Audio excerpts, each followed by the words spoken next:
Unit ని సమర్పిస్తున్న వారు తెలంగాణలో అతి తక్కువ ధరలలో మీరు కలలు కన్న ఇంటిని నిర్మిస్తున్న ఏకైక సంస్థ సన్షైన్ ఇన్ఫ్రా 9069069333.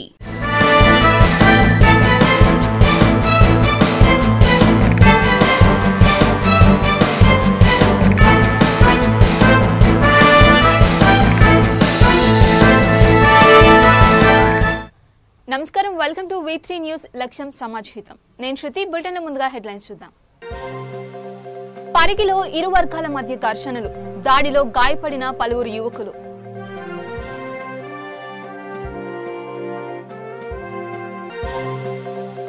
హైదరాబాద్ శివారు ప్రాంతాల్లో భారీ వర్షాలు, జలమయమైన లోతట్టు ప్రాంతాలు, రహదారులు.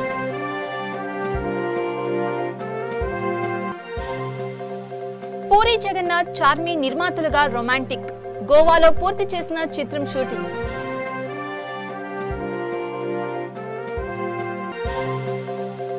ఇంద్రకీలాద్రికి భారీగా భవానీ భక్తులు, కొండపైకి నిలిపివేసిన వాహనాలు. ఇక డీటెయిల్స్ లోకి వెళ్తే, వికారాబాద్ జిల్లా పరిగి మున్సిపల్ పరిధిలోని మల్లెమోనిగూడలో దసరా ఉత్సవాలలో రెండు వర్గాల మధ్య ఘర్షణ చోటు చేసుకుంది. ఓ వర్గం వారు షమి పూజ నిర్వహించి జమ్మి తీసుకుని వస్తుండగా మరో వర్గం వారు విద్యుత్ సరఫరా నిలిపివేశారు. కర్రలు, రాళ్లతో దాడి చేయడంతో పలువురు యువకులు గాయపడ్డారు. గ్రామంలో తీవ్ర ఉద్రిక్తత నెలకొంది. ఈ విషయం తెలుసుకున్న పరిగి డీఎస్పీ శ్రీనివాస్ సంఘటన స్థలానికి చేరుకుని పరిస్థితిని సమీక్షించారు.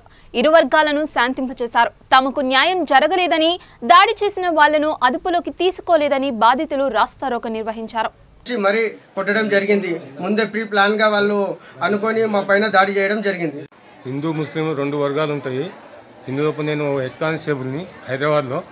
నా యొక్క కొడుకు గొడవల వల్ల వీళ్ళు కొడుతుంటే ఇడిపియనికి పోయినంత మాత్రాన నా కొడుకు నెత్తి వాళ్ళ కొట్టిండ్రు. ఆ ఏరియా కూడా లైట్లు బంద్ చేసిండ్రు వాళ్ళు. ఇప్పుడు ఒక నా కానిస్టేబుల్ అయినా నా కొడుకుని ఇడిపియనికి పోతే ఇట్లా నన్ను కొట్టిండ్రంటే రేపటి నాడు వీళ్ళ గ్రామం లోపల వీళ్ళని ఎవరిని నెగలనిస్తారు? వీళ్ళు ముస్లింలు అయ్యి ఉండి ఇంత మళ్ళీ నీతి నిజాయితీ మాట్లాడుతుంటారు. బయట లోపల ఇవన్నీ చేసే లంగ చాతలు అన్నీ ఎవరు పట్టించుకుంటున్నారు? ఓ రాజకీయ నాయకుడు పట్టించుకోడు, గ్రామ పెద్దలు పట్టించుకోరు. ఎవరున్నారు? గ్రామ పెద్దలు అనేది ఎవరు లేకుండా అయిపోయి ఇప్పుడు అంతా ఒకటే అయిపోయింది. చిన్న పెద్ద తేడా లేకుండా అంతా ఒకటే అయిపోయింది. వీళ్ళకి ఎవరు చెప్పేందుకు సమాధానం ఎవరు చెప్తారు? వీళ్ళు మధ్యతరగతి వాళ్ళు అని చెప్పి తొక్కుతూనే ఉన్నారు. కానీ వాళ్ళు పెంచుతున్నారు. ఎమ్మెల్యే సాబ్ కూడా ఆయన ఏంది పట్టించుకోడు. పోలీసు వాళ్ళు కూడా ఫోన్ చేస్తే హాఫ్ అన్ అవర్ తర్వాత వస్తారా వీళ్ళు?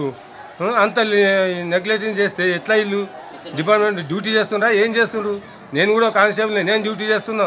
నాకు కూడా తెలుసు బాధ్యతలు. ఎందుకంటే నా ఆరోగ్యం బాగాలేక నేను బయటికి వెళ్ళలేక ఇప్పుడు రాలేకపోయినా, పిఎస్కు పోలేకపోయినా, నా కొడుకును పంపించిన. మరి ఇప్పుడు ఏం చేస్తారు వాళ్ళు? దానికి ఏ పరిహారం లేదంటారా? నేను సెంటర్ దాకా తీసుకుపోగలుగుతా. నేను రేపటి నాడు పెద్ద ఇష్యూ అయిన తర్వాత మీ డిపార్ట్మెంట్ ఏం చేయలేదు. నేను డిపార్ట్మెంటే కాబట్టి చెప్తున్నా. రేపటి నాటికి మీరు దాన్ని తట్టుకోనే శక్తి ఉంటే చూతాముండిగా నేను దానికి కూడా నేను రెడీ. ఏడికైతే ఆడికి జమ్మి చెట్ల కాడికి పోయి జమ్మి పెట్టి జమ్మి తీసుకొని వస్తుంటే అంతకన్నా ముందే నేను ఊర్లో ఫస్ట్ ముందు వచ్చేసిన. మిగతా పిల్లలంతా వెనక నుంచి వస్తారు. జమ్మి పెట్టి పోయే వరకు ఊర్లో గొడవ స్టార్ట్ అయింది. ఊర్లో గొడవ స్టార్ట్ అయింది అని చెప్పేసి పోయి అందరి పిల్లలందరినీ ఇడిపిస్తుంటే ఆడికి ఇద్దరు ముగ్గురిని కింద వేసి తొక్కుతూనే ఉన్నారు. వాళ్ళని తీసుకుపోయి ఇడిపించి వచ్చేలోపు ఎంట నుంచి కట్టేసుకుని కింద కొట్టేసింది అయిపోయింది. ఎవరు కొట్టింది? ఎంతమంది అంటే నా ఇద్దరు ముగ్గురు ఉన్నారు. ఒక దగ్గర కట్టే ఉండేది సమీర్ అని చెప్పేసి, ఇంతకుముందు దాంట్లో ఉండేది సమీర్ అని చెప్పేసి వాళ్ళు కట్టేసి నేను చెప్తాను వద్దని చెప్పేసి పిల్లల్ని తీసుకొస్తుంటే ఎంట నుంచి కొట్టేసింది కింద. ఇది ఒకసారి కాదు, ఇది రిపీట్ అయితేనే ఉంది. ఇది 3-4 టైమ్స్ అవుతుంది. పండుగకి ప్రతి పండుగకి ఇవి అయితేనే ఉన్నాయి గొడవలు. చిత్తూరు జిల్లా కుప్పం మండలం జరుగు గ్రామంలో కొంతమంది మేకలు మేపడానికి అడవికి వెళ్లారు. వారికి అడవిలో ఒక పెద్ద పాము కనబడింది. పక్కనే ఉన్న గ్రామస్తుల సహాయంతో దానిని పట్టుకున్నారు. పాము బరువు 120 కేజీలు ఉంది. ఫారెస్ట్ ఆఫీసర్ కి గ్రామస్తులు సమాచారం అందించారు. అటవీ అధికారులు అక్కడికి చేరుకుని పాముని దూరంలో ఉన్న అడవిలో వదిలేశారు.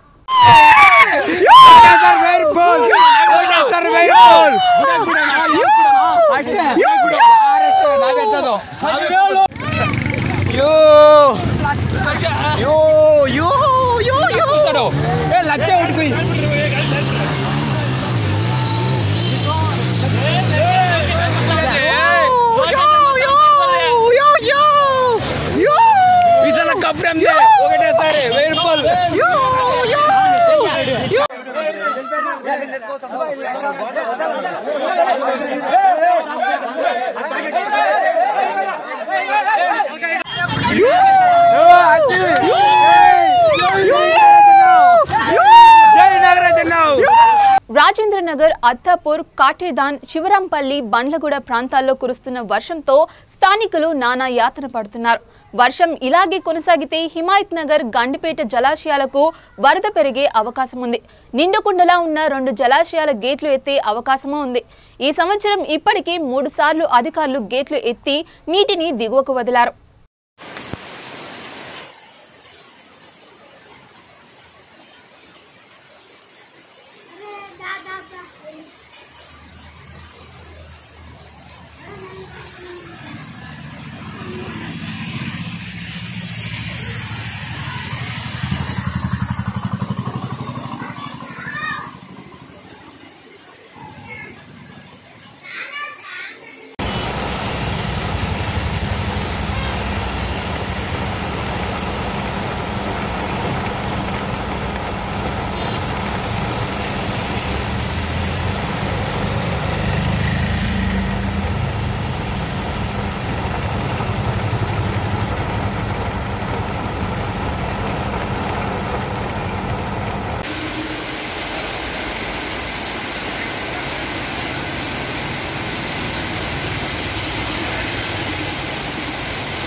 ప్రేమ యాక్షన్ కథాంశంతో నిర్మితమైన రొమాంటిక్ చిత్రం తన తండ్రి పూరి జగన్నాథ్ మార్కుతో ఉంటుందని హీరో ఆకాష్ అన్నారు.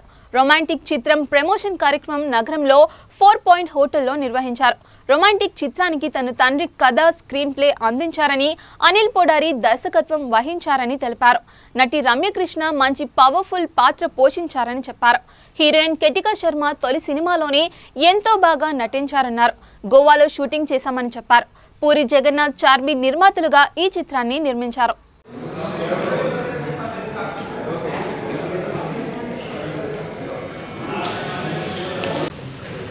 చాలా హ్యాపీ అనిపించింది సినిమా వచ్చేయడం. కొత్త డైరెక్టర్తో వచ్చేసి కొత్త కొత్త ఆలోచనలు వస్తుంటాయి, కొత్తగా రాయడానికి అవకాశం ఉంటుంది. కథలోనే కొత్తగా ఉంది, దాంట్లో డైరెక్టర్ కూడా కొత్తగా కొత్త ఆవిష్కరణ జరిగాయి ఈ పాటలో. హ్యాపీ అనిపిస్తుంది. మీకు పూరి గారు తెలియదు అంటే చాలా సినిమాలు వచ్చేసాను, చాలా 30 సినిమాలు వచ్చేసాను.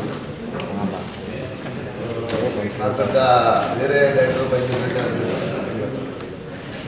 చాలా హ్యాపీ. అలాగే పూరి గారు అబ్బాయి హీరో, పూరి గారే కథ, screen play, so production puri గారు ఎంతమందికి ఓన్ సొంత సంస్థలకు ప్రారంభించారు. మీ సినిమాలో చాలా సీన్లు చూశాను. ఆకాష్ మెచ్యూరిటీ లెవెల్స్ ఇంతకుముందు సినిమాలకి దీనికి చాలా ఎక్కువ పెరిగాయి. సో ఈ కథకి ఈ ఆకాష్ ఇప్పుడు చేయడం కరెక్ట్ అనిపించింది నాకు సినిమా చూసి. సో సరైన సమయంలో సరైన నిర్ణయం తీసుకున్నాను కదా, అలాంటి సినిమా అయితే డెఫినెట్గా మంచి అంతకంటే ఒక రోజు స్టోరీ చెప్పుకుంటే సెంటిమెంటు, ఎమోషనల్, యాక్షన్ అన్నీ కలుపుకుంటూ చిన్న రొమాంటిక్ టచ్తో సాగి సినిమాకి. అందుకని నేను రొమాంటిక్ అది ఇద్దరు వేరే పర్సనల్ అది యూత్ని ఆకర్షించడానికి అలాంటి విన్యాసాలు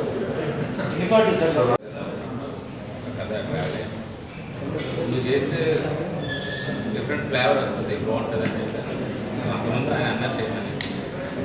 ఈ సినిమా పెద్దగా మీరు డైరెక్షన్ డిపార్ట్మెంట్లో ఎంతకాలంగా ఉన్నారు? ఏ సినిమాలకు అసిస్టెంట్ డైరెక్టర్గా చేశారు? ఇప్పుడు ఫస్ట్ టైమా కదా?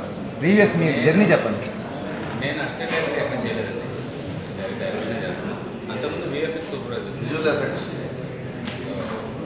ఇండస్ట్రీలోనే వేరే సినిమాలకి విఎఫ్ఎక్స్ సూపర్వైజర్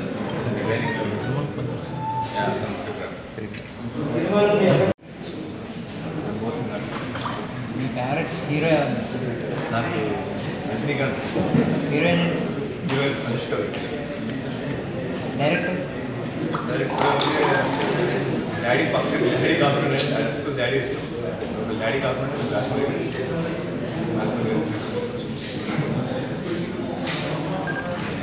చెప్పారా? చోరు బజార్ మరి కొత్త ప్రొడ్యూసర్ కొత్త రైతులు అంటే వేరే రైతులు చేస్తున్నారు. చోరు బజార్, దొంగల బజార్ సినిమా ప్రశ్న బాగా జరిగింది. ఇంతకుముందు ఆయన George Reddy cinema director Jagan Reddy direction చేస్తారు. ఆయన అడిగి ఇండస్ట్రీకి వచ్చింది. చిన్నప్పటి నుంచి నాకు సినిమాలు వచ్చి టైలర్స్గా ఉన్నప్పటి నుంచి మా డాడీ బాగా అడిగేవాడిని, టైలర్స్ నుంచి చేయాల్సి నుంచి. సో ఎన్నో సినిమాలకి పెట్టి తీసిన రోజులు ఎంతో అడుగుతుంటే కానీ చూసిన ఇవ్వలేదు. సో ఇంకా అలా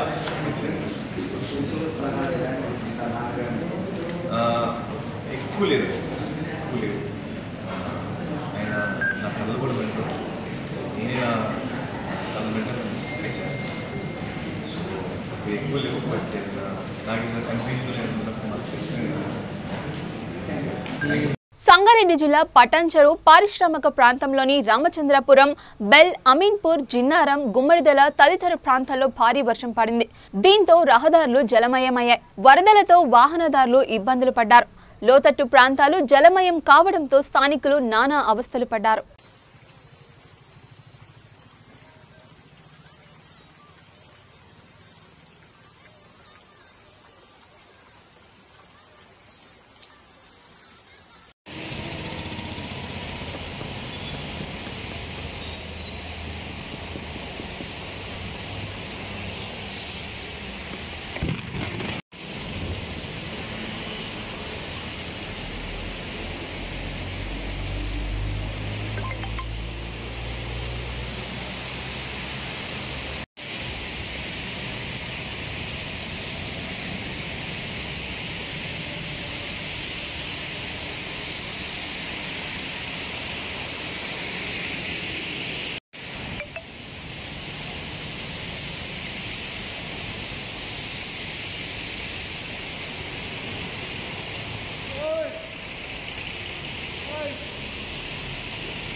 శ్రీకాకుళం జిల్లా మందస మండలం చిన్న బాహడపల్లి గ్రామంలో ఎలుగుబంటి దాడి చేసింది.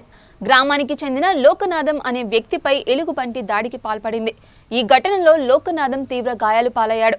పక్కనే ఉన్న స్థానికులు కేకలు వేయడంతో ఎలుగుబంటి పరుగులు తీసింది. గాయాలు పాలైన లోకనాథంను స్థానికులు హరిపురం ప్రభుత్వ ఆసుపత్రికి తరలించారు.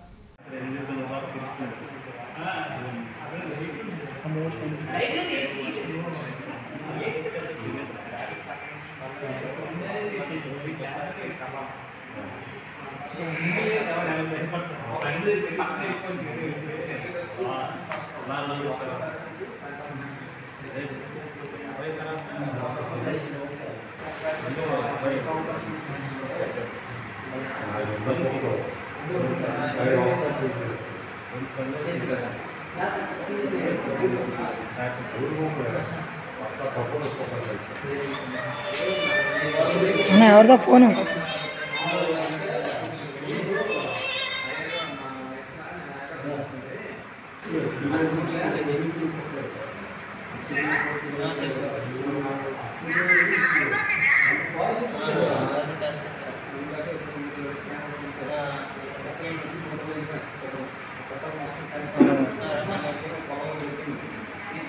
రెండు నిమిషాలు అవును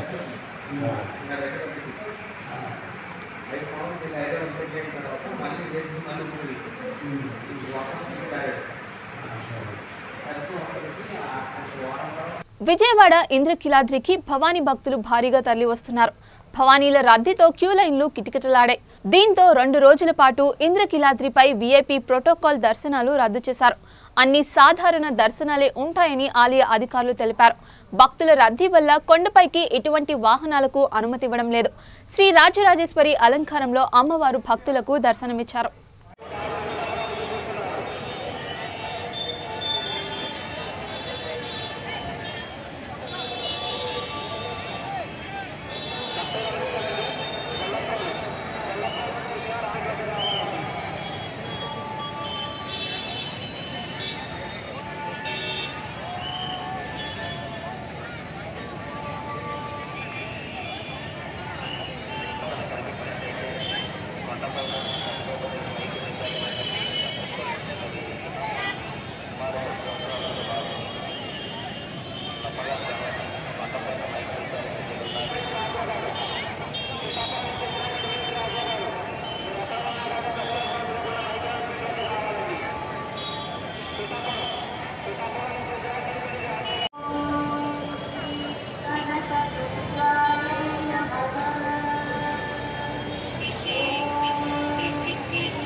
భక్తులు గమనించాలండి. బళ్ళారి దగ్గర నుంచి వచ్చిన నరసింహ గారు, బళ్ళారి దగ్గర నుంచి వచ్చిన నరసింహ గారు, మీరు ఎక్కడ ఉన్నా కానీ ప్రసాద బంధు దగ్గర ఉన్న మైకాన్ కేంద్ర వద్దకు రావాలండి. ఇక మీకోసం ఉలిగమ్మ గారు ఎదురు చూస్తున్నారు.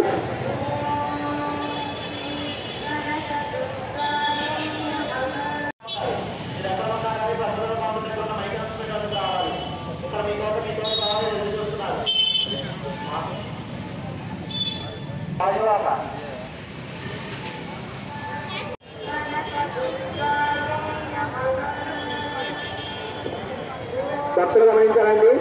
మద్దిలపాలెం నుంచి వచ్చిన టింకర స్వామి గారు, మద్దిలపాలెం నుంచి వచ్చిన టింకర స్వామి గారు, మీరు ఎక్కడ ఉన్నా కానీ ప్రసాద్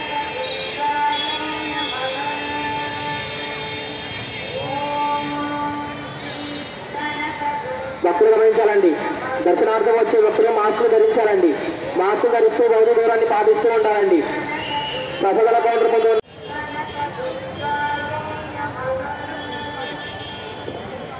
భక్తులు గమనించాలండి.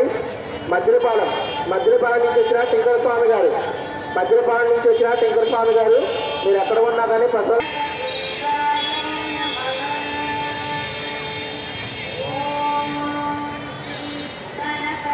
భక్తులు గమనించాలండి. దర్శనార్థం వచ్చే భక్తులు మాస్కులు ధరించాలండి. మాస్కులు ధరిస్తూ భౌతిక దూరాన్ని పాటిస్తూ ఉండాలండి. ప్రసాదాల కౌంటర్ ముందు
తెలియజేస్తున్నాము.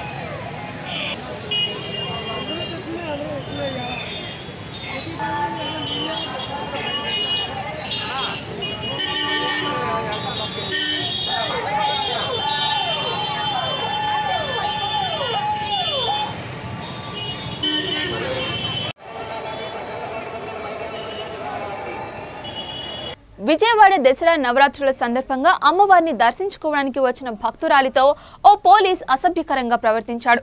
తనతో అసభ్యంగా ప్రవర్తించిన పోలీసుపై చర్యలు తీసుకోవాలని బాధితురాలు డిమాండ్ చేశారు. కొడుకు అమ్మాయిని పిలుస్తా సార్, ఏంట్రా ఓ అని పిలుస్తున్నా వెళ్తే పిలుస్తాను బై బరాబర్ ఇలా కూడా పిలుస్తా అన్నాడు. సరే అని మా అన్నని పిలిచాక అంటున్నాడు వాళ్ళతో గొడవ వేసుకుంటే వీళ్ళు వచ్చి పోలీసు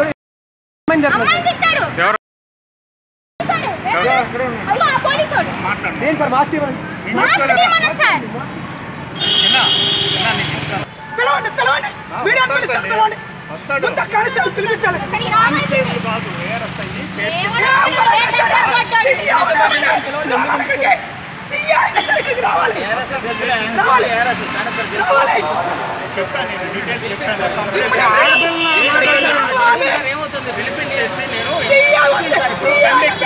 కాకపోతే నేను మాట్లాడుతుంటే ఆపు చేసి బండికి వెళ్ళిపోయాడు.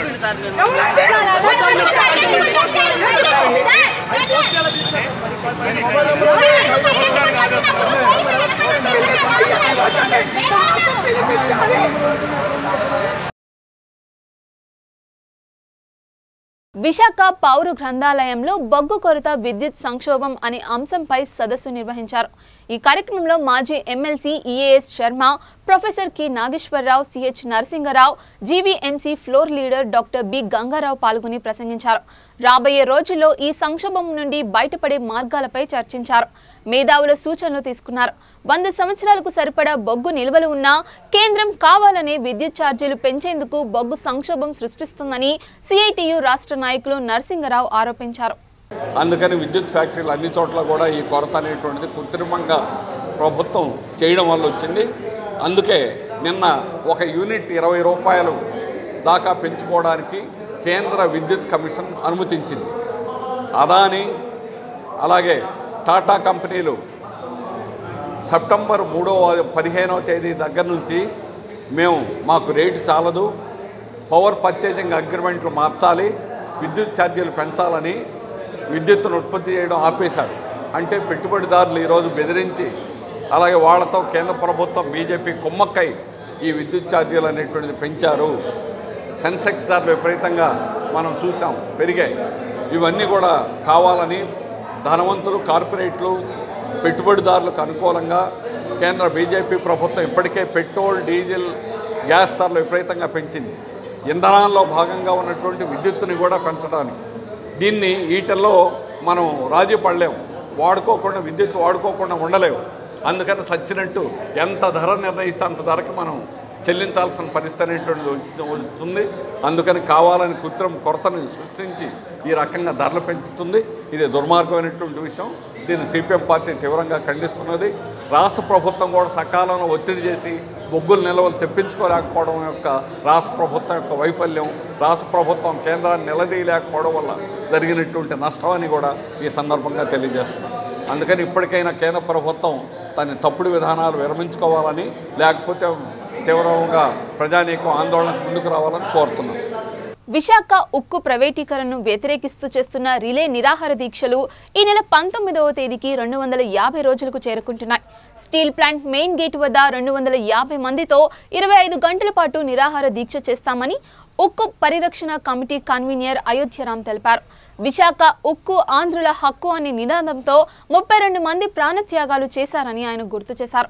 త్యాగాలతో ఏర్పడిన స్టీల్ ప్లాంట్ ని ప్రైవేటీకరణ కానివ్వబోమని విశాఖ ఉక్కు పరిరక్షణ కమిటీ నేతలు తెలిపారు. ఒక్క బీజేపీ మినహా అన్ని రాజకీయ పక్షాలు మద్దతు తెలిపాయన్నారు. దేశవ్యాప్తంగా 50 కోట్ల మంది కార్మికులు తమకు సంఘీభావం ప్రకటించారని గుర్తు చేశారు. అక్టోబర్ 19వ తేదీన 24 గంటల ధర్నా, 24 గంటల రిలే నిరాహార దీక్ష జరపాలని నిర్ణయించడం అనేటువంటి జరిగింది పోరాట కమిటీ ఆధ్వర్యంలో. ఆ పోరాటాన్ని ముఖ్యంగా తెలియజేయడానికి ఈ ప్రెస్ మీట్ నిర్వహించడం అనేటువంటి జరుగుతుంది. ఈ లోపు వచ్చినటువంటి మార్పుల్లో ఏకగ్రీవంగా తీర్మానం చేసిన కేంద్ర బీజేపీ అహంకారపూరితంగా ఆంధ్రప్రదేశ్ ప్రజల యొక్క ఆత్మ గౌరవాన్ని కూడా ఖాతరు చేయకుండా మేము ప్రైవేట్ చేస్తామని అమ్ముతామని ప్రకటనలు కొనసాగిస్తా ఉన్నారు. ఇది చాలా దుర్మార్గం అయింది. అందుకనే మా ఉద్యమాన్ని రోజు రోజుకి మరింత ఉధృతం చేస్తామని హెచ్చరిస్తున్నాం. ఈ అమ్మకం అనేటువంటి జరిగితే ఎంత దుర్మార్గం జరుగుతుందో ఎయిర్ ఇండియాదే ఈ మధ్య చూశారు. Air India private Tata company ఒకప్పుడు నడపలేకపోతే నడపలేనటువంటి దాన్ని కేంద్ర ప్రభుత్వం జాతీయం చేసే ఆనాడు తీసుకోవడం అనేటువంటి జరిగింది 67 ఏళ్ల క్రితం. 3 సార్లు బిడ్డింగ్ పిలిచారు, ఎవరు రాలేదు. 4వ బిడ్డింగ్ లో వచ్చినటువంటి కంపెనీకి 4.95 కోట్లకు ఫైనల్ బిడ్డింగ్ చేసినట్టుగా నీతి ఆయోగ్ ప్రకటించింది. అందువల్ల ఈ నీతి ఆయోగ్ ప్రకటన తర్వాత 3 సంవత్సరాల్లో విశాఖ స్టీల్ ప్లాంట్ ని ప్రైవేట్ అమ్మకానికి బదిలీ ప్రక్రియ అనేటువంటి జరుగుతుందని వారు ఆ ఉత్తర్వుల్లో తెలియజేయడం అనేటువంటి జరిగింది. అయితే 3 ఏళ్లు కాదు 30 ఏళ్ళైనా ఏ ప్రైవేట్ కంపెనీని కూడా మేము లోపలికి రానివ్వం. ఈ ప్రక్రియ అనేటువంటి జరగకుండా అడ్డుకుంటాం. మా పోరాటాన్ని మరింత ఉధృతం చేస్తాం. బులెటిన్ ముగించే ముందు హెడ్లైన్స్ మరోసారి చూద్దాం. పరిగిలో ఇరు వర్గాల మధ్య ఘర్షణలు, దాడిలో గాయపడిన పలువురు యువకులు.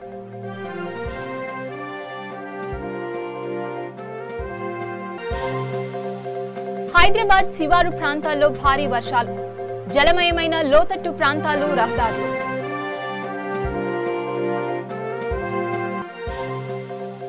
పూరి జగన్నాథ్ చార్మి నిర్మాతలుగా రొమాంటిక్, గోవాలో పూర్తి చేసిన చిత్రం షూటింగ్.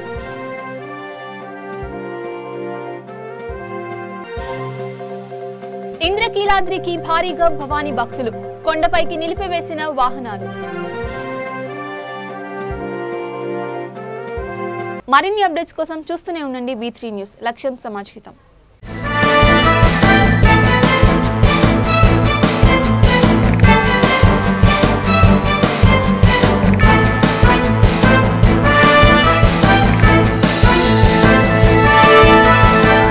ఈ బులెటిన్ ని సమర్పిస్తున్న వారు తెలంగాణలో అతి తక్కువ ధరలలో మీరు కలలు కన్న ఇంటిని నిర్మిస్తున్న ఏకైక సంస్థ సన్షైన్ ఇన్ఫ్రా 9069069333.